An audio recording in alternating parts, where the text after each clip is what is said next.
welcome to Weapons Meme Destruction Podcast, episode 228, which can be found at wmdpodcast.com/228. You can get the audio only on any podcast catcher. Just search Weapons of Meme Destruction, and you can get the video on YouTube, Rumble, Odyssey, and X. David, do you ever get this overwhelming sense of impending doom that you might be living under an oligarchy that has all of its worst intentions in mind for you? Well, no, Dane, because as you know, I like to live with my head buried in the sand, and I don't pay attention to much. And I felt very safe and secure when they were trying to protect me from my own words and my own thoughts over the past 4 years. And this insinuation that we might have voted for the wrong person back in November, I just don't know if I can live with myself voting in a God king, a Joffrey, if you will, that just wants to shoot hookers with crossbows. Sorry for that reveal. I didn't want to spoil that for you if you're a Game of Thrones fan. Yeah, but, that was only like 2014 or some shit. Yeah, I mean, people get pissy about weird shit nowadays, so I figured to stop it right now because I'm about to tell you maybe. Okay, so anyway, yeah, it just sucks that now we're gonna have a God King and we're gonna have to be slaves and just work from dawn till dusk and not be able to afford just the basic necessities of life under this king. And it just sucks. It sucks to go back to the feudal era because everything was going so well for the past 4 years. I couldn't think of one bad thing that has happened. That might make me think that maybe he's just bullshitting me again. I mean, for the first time. So I'm glad that he warned us that we had fucked up and not voted for the people that he wanted me to vote for. Yeah. So he had some words. So listen, friends, Romans, fellow sane spacers. Quadrupeds. What we're talking about this week is actually just a couple days ago as we record this. Joe Biden gave his farewell address from the Resolute desk in the Oval Office, and he had some things to say. Most of it incoherent rambling, but there was one thing in particular he said, which has the Democrats and the political left more broadly all in a tizzy, in a good way for them. They're all excited and think that he's really some sort of like prescient statesman that is, sounding the alarm to warn the American people about the concept of oligarchy. And, at the risk of being as preachy as the mainstream media has been about this term since he said it, they think that everybody that reads and listens to their stuff is stupid, which they might not be wrong about that assumption, is they've been trying to, say, oh, well, you don't know about this term because Biden is so smart. And what this term means is that it's like rule by the super wealthy. And that's clearly never happened at any point in American history up until like 5 minutes ago. But anyway, what we're going to do... Have you flown on a plane? Yeah. Have you had to walk past first class? Okay. It's a thing called Amazon. It's a thing called Amazon. Have you used it yet? It's very tricky. Yeah. Thanks, Joe. So we're going to play you a very, very short clip, like 5 seconds, because the Associated Press kind of clipped out this little statement that Joe said that has been generating headlines and much talking, consternation, over the last couple of days since he said it. And then David and myself are going to give you our thoughts. So here is Joe warning about oligarchy in the United States. Today, an oligarchy is taking shape in America of extreme wealth, power, and influence that literally threatens our entire democracy. So for those of you audio only listeners, I paused it exactly when I wanted to. He's like tonguing his teeth. I paused it when I wanted to, but if you could just imagine the quote unquote journalist who would salivate over that kind of remark from Joe Biden, just draw that person in your mind and then go over to the YouTube channel or Rumble or Odyssey or X and where you can find the video and see if what you drew in your mind mentally is the same guy. Well, I wasn't like do a good job. I wasn't shitting on his overall appearance, just the picture like cut away too. It's like he's suddenly going like not his best angle or his best look, I'm imagining. But yeah. Yeah, So- I'm sure he's going to say something very, very succinct to the point and just stick it in your craw that, yes, you voted in a god king, right? Yeah. So anyway, David, your initial thoughts on Joe Biden's warning of oligarchy. Actually, hold on, before we get to initial thoughts. So I do want to just kind of set the stage here for the listeners. Set the stage for him, Dane. What has the TDS afflicted, left liberals have to say about this little statement by Joe in his farewell address? What do they have to say about it? Well, there are a lot of comparisons, copious amount, one might say too many, to Dwight Eisenhower in his famous farewell speech, where he warned about the military-industrial complex and its growth in power, strength, and influence over the United States government. Now, if you'll recall, Dwight Eisenhower, the reason why him saying that in particular had such weight is he was obviously the commanding general of the Allied forces. Was he the last 5-star general that we've had? Or have we had one since then? I don't know if we had one in Vietnam. I'm not sure. Fuck. But I mean, he's one of the most famous 5 generals. But I yes, think he may have been. Maybe. Don't quote me on that. Right, Yeah. exactly. Don't quote me on it. But I know he was a 5-star general, so he might know a thing or two about war. And Joe Biden served how many years in the military? Going on 0. 0 going on 0.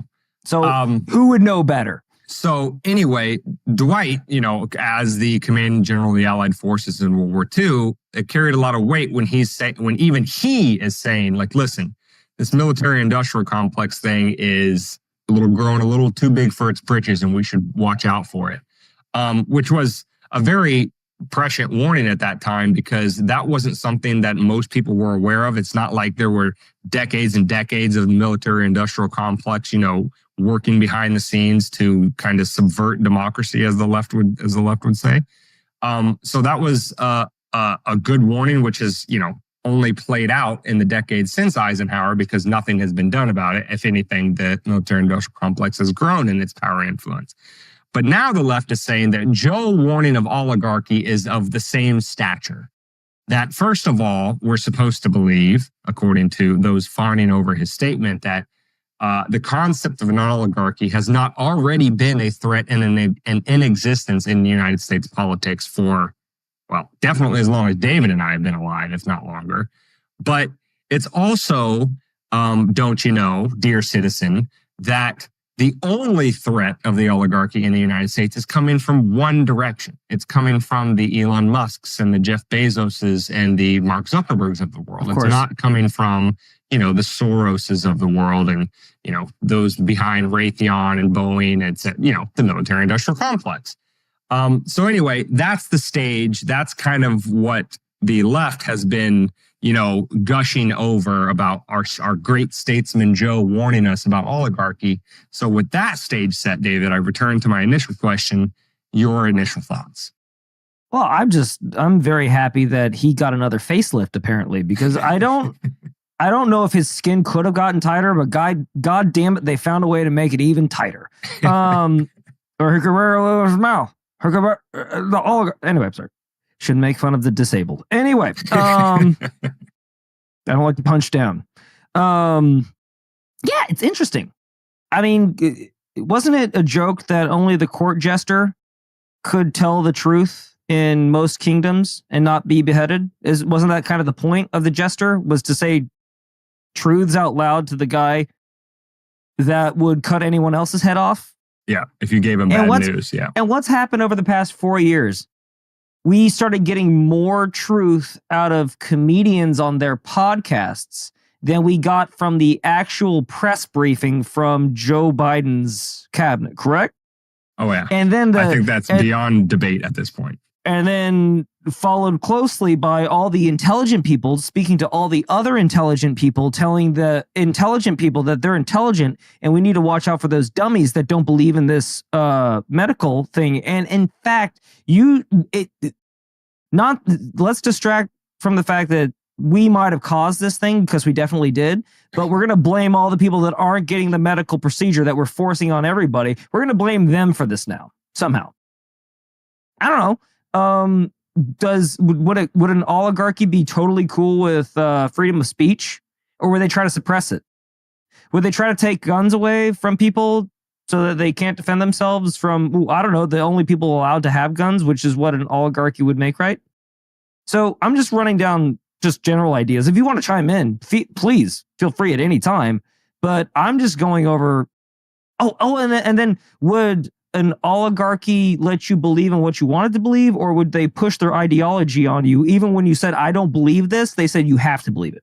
Would that be kind of sort of what an oligarchy did? Oh, it would. I mean, according to their telling, yes, because the only places in the world today that they can ever seem to come up with where an oligarchy is currently entrenched and in power is Russia, right? Yeah. Evil Russia.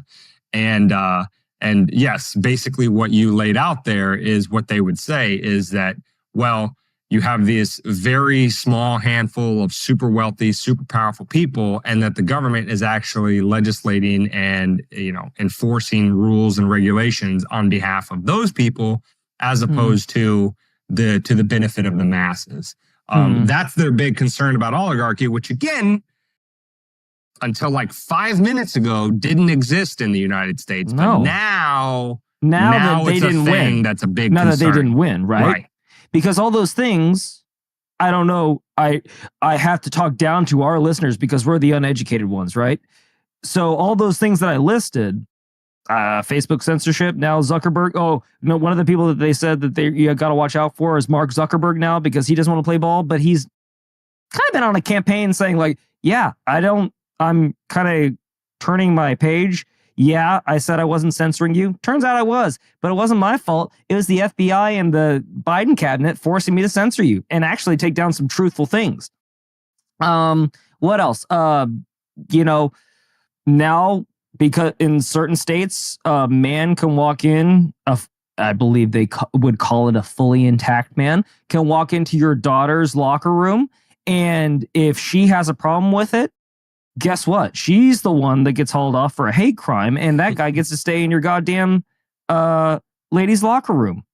What else did I mention? Oh yeah, they try to take your guns again, but when do they not? And every gun crime that they say is like we can't stop these gun crimes. I don't know how the heck it's happening.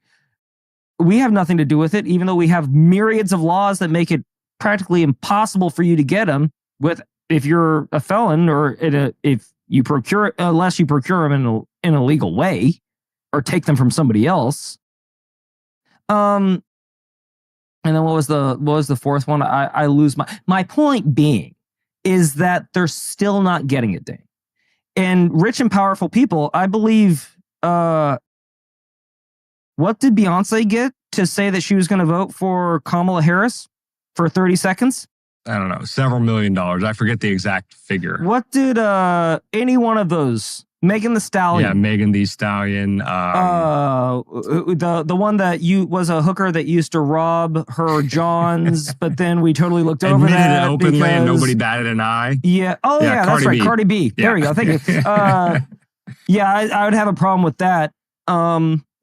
Just democratic things, just things that the Democrats and the liberals they just don't remember the past anymore. Educated people don't remember the past. Like,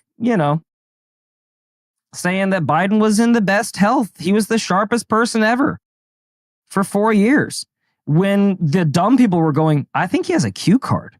And I think that's the question that the reporter just asked. And it says, Biden, you say this. And then he says that. And he also says, pause. Remember when he said pause, Dane? I remember when he said pause. So from the people that brought you, he's the sharpest he's ever been, to the next day saying, yeah, he's mentally compromised and it caught us all off guard. I give you, now you have an oligarchy because you didn't vote for our guy.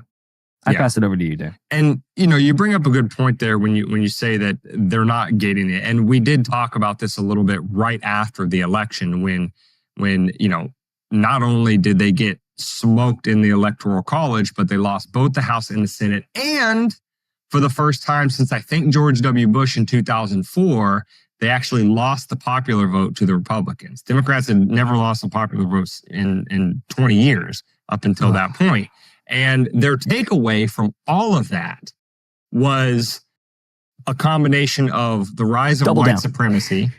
Right. And I forget the phrase that was used, but basically all of the non-white, voting blocks like blacks, Hispanic, Latinos, et cetera, that also voted in larger numbers. I'm not going to say majorities, in some cases it majorities, but voted in larger numbers for Trump than they had ever voted for any other Republican candidate.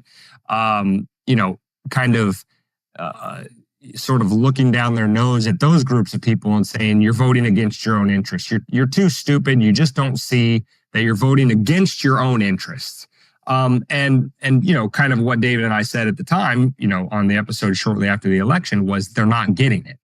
They're not getting that they're being rejected by the voters, not only for the laundry list of policies, the kind of really inflammatory one is transgenders in the bathrooms or men and women's bathroom kind of thing, is not only are they not getting that their policies are not palatable to the voting population, they're not getting that all of their lies and gaslighting and everything that they do to try to run cover for those bad policies, for the outcomes of those bad policies and the politicians that enact them, is that it's pushing the voting public away, even from their own base. And instead of acknowledging those mistakes, instead of acknowledging that they're the problem, right? Like any abusive person does in a relationship, they refuse to acknowledge that they're the problem. They just continue to tell you that you're the problem. And in much the same way, this is exactly what's going on, because don't forget, we talked about this during the election and it's been known for quite a while. The highest net worth individuals and the most large political campaign donations all line up on the left-hand side of the ledger. Oh. Democrats outraised, in terms of the Kamala Harris campaign, the Trump campaign, by millions of dollars. I believe she was the first ever presidential campaign to raise more than $1 billion. And she still went over budget. And it all came from super ultra wealthy people. So again, if you're going to point out three individuals, because listen, we're not dumb. We know where this is coming from. It's because the world's richest man not just said, I like the candidate Trump. Like Elon went out of his way. He established super PACs. He campaigned for Trump. He went out of his way to say, like, this is who I want. That's where this is coming from. And because the writing started to become more clear on the wall to the other super wealthy individuals, a lot of people in Silicon Valley who in hushed tones would never quite admit that they weren't on board with the complete Democratic plan before, were now comfortable enough after the tragedy that was the Joe Biden administration to say publicly, I don't support him. I don't support Kamala Harris. If I don't openly support Trump, I'm at least not going to be that bummed out if he wins, kind of thing. And so they started to see the tide turn, not only in the loss of their own base in terms of voters, but also in terms of the super high net worth elites that they also had in their pockets from a campaign donation standpoint. So none of us have, wool over our eyes about where this is coming from. But it all harkens back to that one point that was made, like I said, right after the election and up until now, of they're not getting it. They are the party of the existing established oligarchy in the United States. Speaking back of Dwight Eisenhower, the actual real life today military industrial complex lined up rank and file behind Cheney Kamala Harris. Lined up behind Kamala Harris. Dick Cheney. And they Liz celebrated Cheney, it. The Bush crime family, the Obamas, the droner-in-chief, like everybody, Boeing, Raytheon, name it, they were all behind Kamala Harris. They have us on the precipice of World War III, and they're acting like they didn't do it. By the way, I'm glad that you said Elon, and just to tack on to this, just this week, what did Elon do? Are they in office yet? Not yet. I don't think they're in office. The inauguration's Monday. The 20th. What did Elon do? Comes out, by the way. What did Elon do? he went back to California to put up Starlink to help those people in need. And what happened? Gavin Newsom tried to shut him down and kick him out. They're still not fucking getting it. Because it's fucking high school. Because they had mean words to say about each other. They'd rather sacrifice your human lives for political gain, and there's nothing to be gained. They just don't want to look bad. Yeah. They look bad enough as it, like, you can't be more incompetent. In fact, people would probably say thank you for stepping out of the way and letting the adults handle this shit now that you've proven that you can't do it. But no. They have to step in and say, no, I don't want your fucking help. Get away from it. And then Elon just goes, you can't do that. I'm going to help out anyway. And he's like, I'm going to go over here and pout now that everyone's burning. Yeah. God damn, I mean, dude. it's kind of like we talked about on last week's episode about they hate you. To them, their petty personal squabbles are more important than your comfort, safety, and well-being. I mean, that should be so painfully clear to everybody, but especially those impacted the worst by the California fires, that, it's beyond debate at this point. And so, like I said, the fact that they, now pretend, and when I say they in this context, now I'm talking about the rank and file Democrats. I'm saying, even those of you that aren't super adjacent to power, like you're not in the inner circle necessarily, but you're just kind of like fawning over this thing. Like, first of all, that Joe Biden, even had the wherewithal to even pronounce a word like oligarchy, let alone use it correctly in context, is the fact that you are impressed by that, or that you think that he's saying something, on the same level as Eisenhower warning about the military-industrial complex in, the late 50s is, I mean, I don't even know quite what to qualify that as, other than your entire worldview, everything that helped you make sense of the world, right? This idea that Democrats good, Republicans bad, Biden trying to save democracy, Trump, Hitler reincarnate, blah, blah, blah. Your entire worldview has been shaken to its core, because it's not just angry white men that kicked your party out of power in pretty much every way politically possible.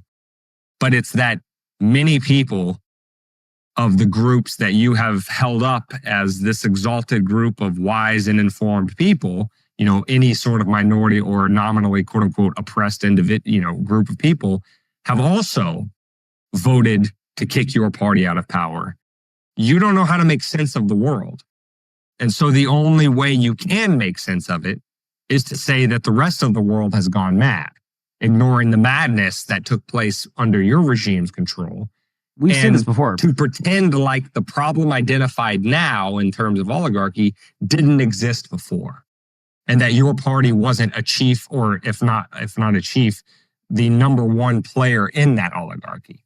So again, please, for your own benefit, step back, reflect, and realize that until you start to take accountability for your own actions and the actions of the politicians that you love, it's not going to change. Yeah. This tide away from you is not coming back. And if that drives you to some sort of madness that is at some level higher than what you have already been victims of, well, it can't happen too soon. Like I said, those people that we said weren't coming back, those guys driving 10 and 2 with masks on when they're alone in their car, that's the whole Democratic Party now. They're Don Lemon at this point. The whole Democratic Party is still Don Lemon. And what do I mean by that? They're doing CNN off of CNN. It don't fucking work. Yeah. Like, they're still sticking to the thing that didn't work, that got them fired off of CNN. And they think that they're just going to, no, we'll keep replaying it. We'll replay it until it's good again. We'll just push through to the other side. No, it's not happening. Hegseth just eviscerated Elizabeth Warren and every cackling hen that came after him on that dais. And he did it calmly. They didn't want that. They didn't need that. All you had to do, and Anyway, I won't get sidetracked on that. But I just wanted to start this next point with we're not unconscionable as a country. And I'm pretty sure that I could speak for a majority of the country. Maybe there are still some people that are just so pissed off at the left that they can't see anything but rage, which is fine. Come on down. Let that go. You got to let that go. Don't be the thing that you hate. But I've got a road to redemption that wasn't ever offered by the left. But we'll be the bigger side, the side that nobody cares about, the libertarians. We'll be the bigger man or woman, doesn't matter. There's a road to redemption, Dane.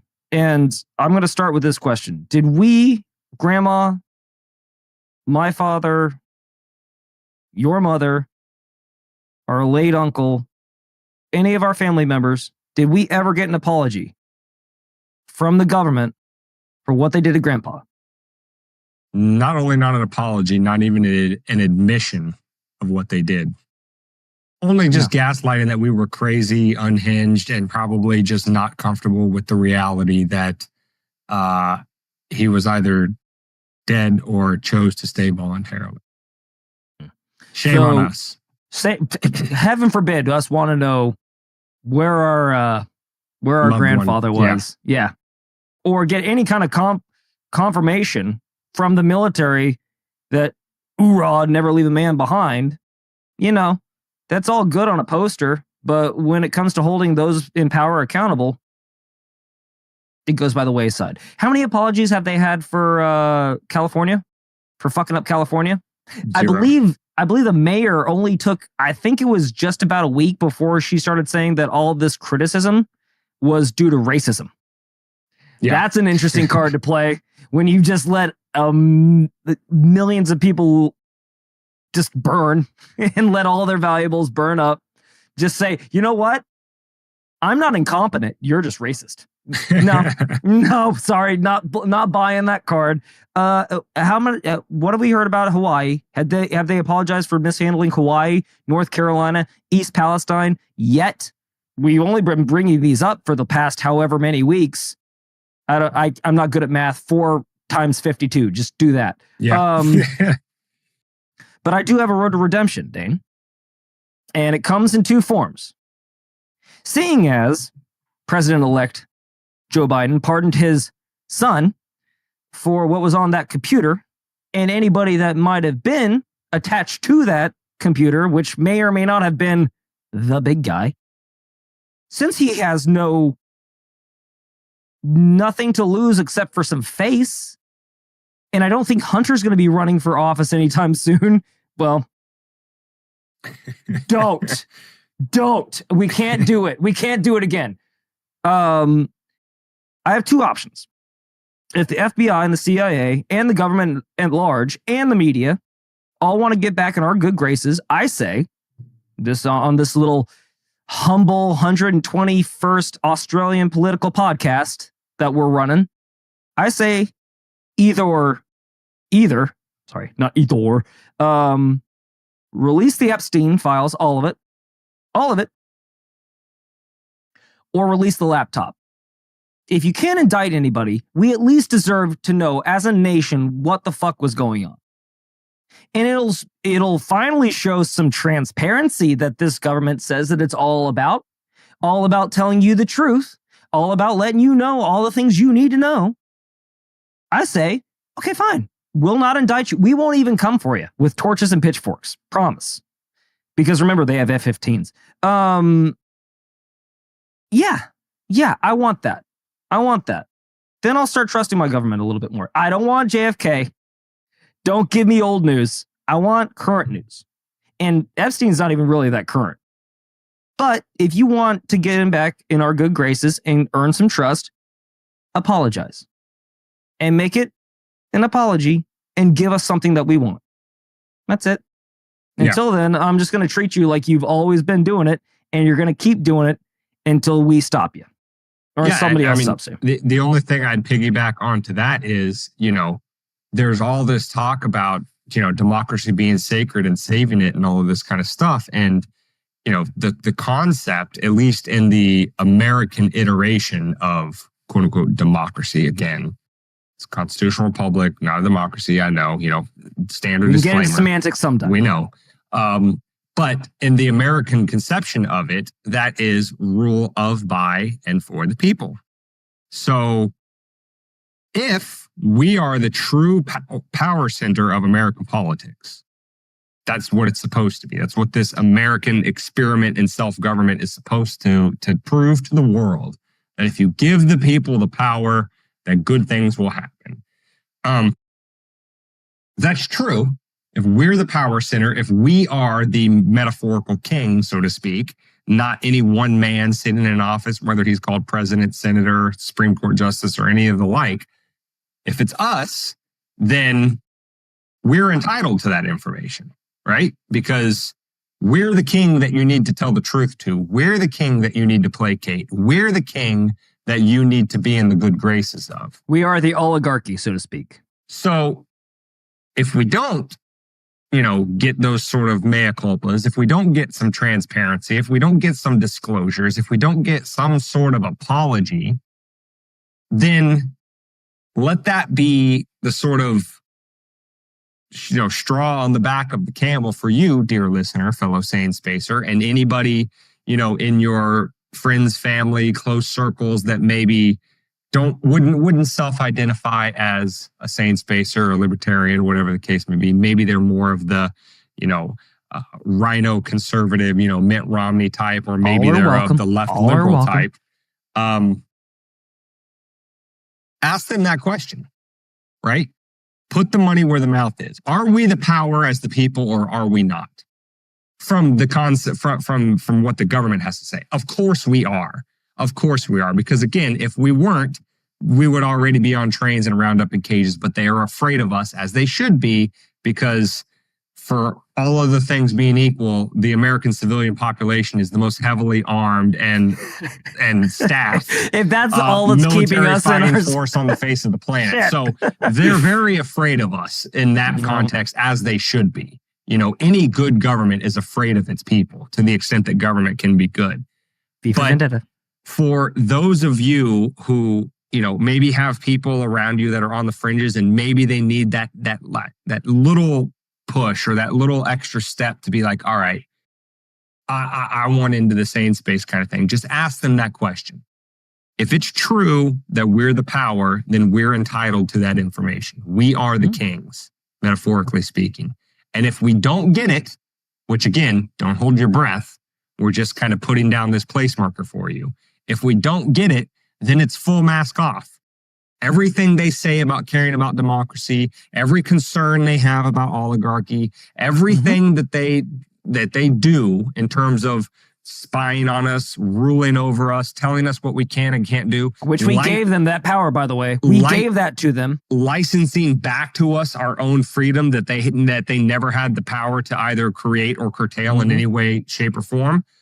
If they continue to do that while they continue to not be transparent and not be forthcoming about their own misdeeds, like David said, even when they can't get in trouble for it, because, the Biden laptop in terms of the unconditional pardon, if they don't do that, then they never had any fealty to that professed principle of upholding democracy or caring about what the American people think. I know if you're already in the same space, you already know that. That's why you're here.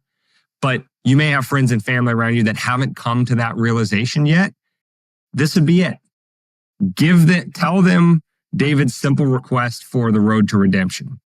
Give us something, some show of good faith, some sort of olive branch that says that you want to earn our trust back. And if you don't, then we know exactly where you stand. You stand on the side of oligarchy. You stand on the side of tyranny. You stand on the side of despotism against us. You don't have our interests in mind, and we, as the American people, will treat you accordingly.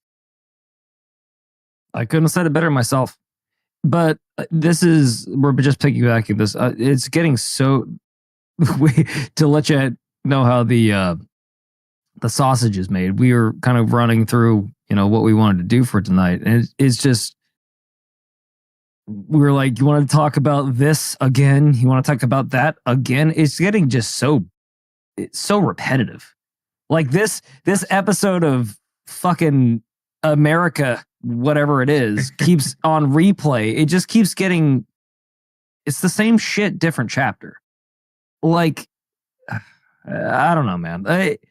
It just seems like there has to be some sign of faith. And again, to go back to the Hegseth thing, what was the name of that senator that stood up and said, like, how many of you have voted while you were intoxicated at night? Yeah. How many of you have Mullins cheated or something, I think. Yeah. How many of you have cheated on your wives? And why didn't you guys ask them to step down? Showed How up many to of the you, floor intoxicated to vote. That's what I'm saying. Yeah, Yeah. exactly. Like, you guys are such fucking hypocrites that Martha Stewart got sent to fucking jail, yet for doing what Nancy Pelosi does in plain fucking sight and has been doing for goddamn years. And Patches McCain stands up and says, oh, people investing in the stock market as representatives is number 1 million on my list of shit to do. It doesn't make any difference. Did he just vote to remove TikTok this week? Yeah. While he holds. Yeah. Go ahead. Say it. A substantial stake in Meta. Yeah. Oh. TikTok's primary competitor. Yeah. Oh. Yeah. I guess I'm just supposed to be. I'm supposed to be shocked by that. Oh. Like, because incentives are not a thing. I'm sorry. From the guy that said that we were on the precipice of an oligarchy. By the way, who was your defense secretary? What was his line of work before he had to give that up, that post, and go and take Raytheon? Is Raytheon a defense contractor, Dane? Yeah. Yeah. Intra-fucking sting, isn't it, Dane? Yeah. I'm just tired. I'm tired of them doing the shit right out in front of them. And then they have their little mouthpieces on CNN and MSNBC. And yeah, I'm going to say it, Fox too. Just tell you that what you're seeing isn't what you're seeing. No, this is all, you're just being a crazy conspiracy theorist. Well, stop giving me so many conspiracy theories that turn out right. That's it. That's all I want to say. So if CNN doesn't want to die this slow, painful, and to be honest with you, it's kind of getting depressed, like sad. Yeah, I'm not even having fun with it anymore. In the beginning, it was like, ha ha ha, look at them. See, you're getting what you deserve, and then now it's just like ugh. Ugh. It's like Exactly. watching the body decompose in real time. It's slow, it's disgusting, and it's just like. And you thought you were going to enjoy it, and now you're like, can this be over already? My eyes are too big for my stomach on this one. I gotta bow out. Yeah, it's watching you guys die this slow, painful death it's rewarding, but at the same time, it's all you. And the funny thing is, I'm sorry, I'll jump off my tirade here. That's all you have to do. All you have to do is just come out and say, "Hey, we lost our way. We're sorry. We won't do it again." And in order to do that, we're going to tell you all the things that we were doing, what led us astray. We're going to come clean. Might as well come clean. The healing begins after you come clean. But they're not going to do it. They'd rather die a slow and painful death thinking that they're saving face, but they're not. We know what they are. But they'd choose that over just being honest for once.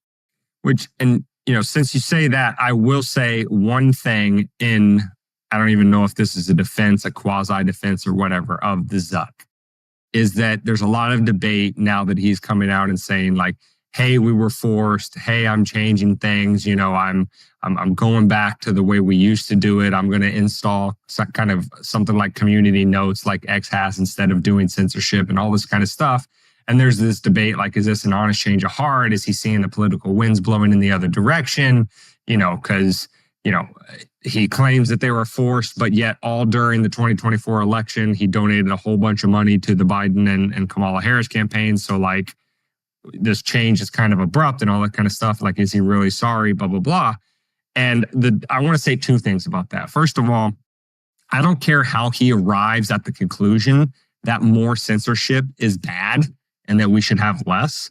as long as that's the outcome, that's a net positive for all of us. So I don't care what the motivations are. That doesn't mean that he's going to be my best friend. That doesn't mean that he's like, the libertarian hero of the world, today because he did that.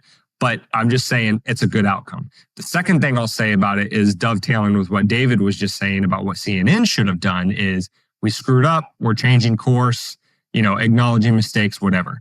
Now, it's true. Zuck has more been doing like a blame game than necessarily like taking it on himself by saying, hey, we were forced. They were mean to us. They called up my staff and yelled at them, blah, blah, blah. And by they, I mean like the Biden administration telling Facebook to censor, rather than saying, okay, all that happened, but at the end of the day, we should have done better. We should have stood up to them and said, no, we think this is wrong on more levels than just it's a violation of free speech. And so we're not going to do this. He hasn't really taken that on himself, but he still has done that very minimum thing that David's asking for, which is say that you got it wrong and change course. That's it. So regardless of what your motivations are, he's at least doing that. He's at least changing course. Now, Would he change course back in the other direction if, the wind shifted back?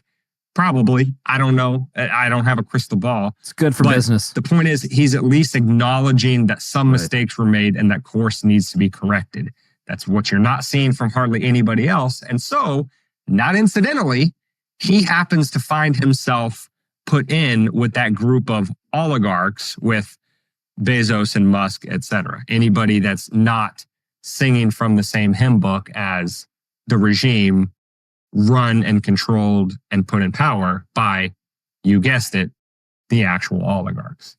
So anyway, I just wanted to dovetail with that because, credit where it's due to Zuckerberg on that, although no love lost there. I'm not going to entrust you implicitly with all my data forever now, but at least you admitted you were wrong. And as we always say, Dane, it's not our saying, but to err is human, to forgive is divine. All you have to do is admit that you're human. You're not gods. We're all capable of making mistakes. Just admit that you did it. Simple. But with that lovely little note, unless you have something to add on, where can they find episode 228 of Weapons of Destruction, Dane? No, I think that is a good, lighter, more good news sort of, kind of aspect of this whole thing to end on. So I'm happy about that. Yeah. Good on it. So with that being said, you can find this episode at wmdpodcast.com/228. You can get the audio only on any podcast catcher. Just search Weapons of Meme Destruction, and you can get the videos on YouTube, Rumble, Odyssey, and X.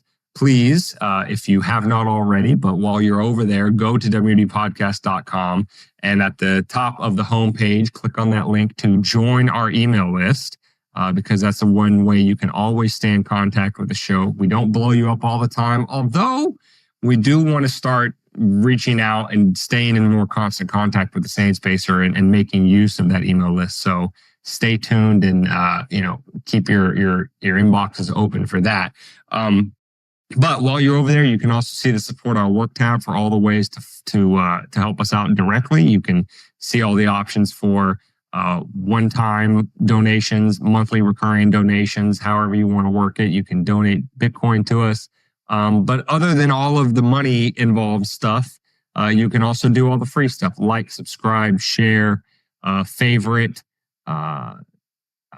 subscribe, join, or click notifications on any platform you're on. All of that stuff is good algo food.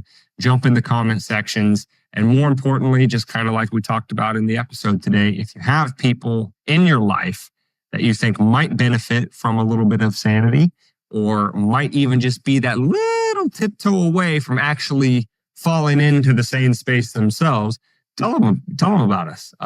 We welcome. The more the merrier. We're trying to grow this, make this world saner one person at a time. So everything you do by word of mouth recommendation is much appreciated, and we thank you for your service. I'm going to give myself some kudos right there because I didn't interrupt that whole spiel to say, yes, the WMD boys are going to be stuffing your box. So We've all grown. I know how Anyway. hard that was for you not to say that. It was- So. I was sitting there shaking. But anyway, till next week, guys, stay safe, but more importantly, stay free.